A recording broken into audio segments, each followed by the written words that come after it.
KSC کے خلاف احتجاج کرنے میں اتنا ڈرے ہوئے تھے کہ انہوں نے اپنے بل بھر کے پھر وہ کیا تاکہ ہمارا نام کہیں نہ آئے.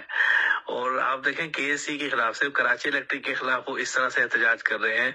تو جو ظالم بیٹھے ہوئے اوپر، جن کے ہاتھ میں سیاستدانوں کی بھی ڈورے ہیں، سسٹم کی بھی ڈورے ہیں، جو سارے کام کر رہے ہیں، وہ ظالم پوری دنیا میں نہیں وہ ظلم کرتے.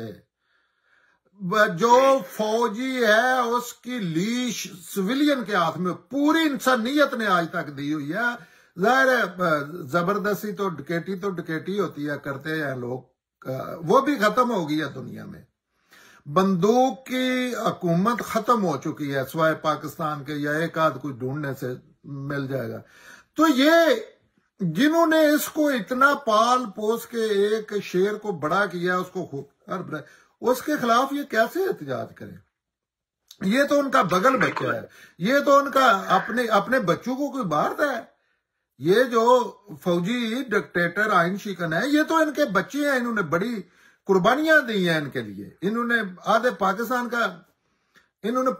تباہ کروایا، تڑوایا ہے، توڑا ہے ان کے ساتھ مل کے. اور یہ ان کے خلاف کیسے احتجاج کریں گے؟ اور اس کے لیے حل کوئی نہیں ہے. مثلا کہ یہ ان کے خلاف ہی کچھ کرنا ہے، دوسرے لوگوں کے ساتھ تو زیادتی ہے. اور یہ ظلم کے اوپر ظلم کر رہے ہیں کہ میٹر ریڈروں کے خلاف ہم ماریں گے، سیاستدانوں کے خلاف احتجاج کرتے ہیں. اصل ان کے ساتھ اور ان کے خلاف پرامن گھروں میں بیٹھ کے ہر روز دروازے کے سامنے کھڑے ہو کے نعرے لکھا کریں، ان کے خلاف بد دعائیں دیا کریں، اللہ سے دعائیں کیا کریں.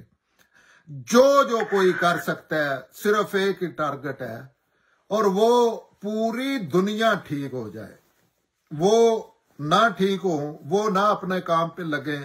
ان کے پاس طاقت رہی، اور خوف کے خلاف ہی تو لڑنا ہے انہوں نے. مثلا اور کسی احتجاج کی نہیں ضرورت.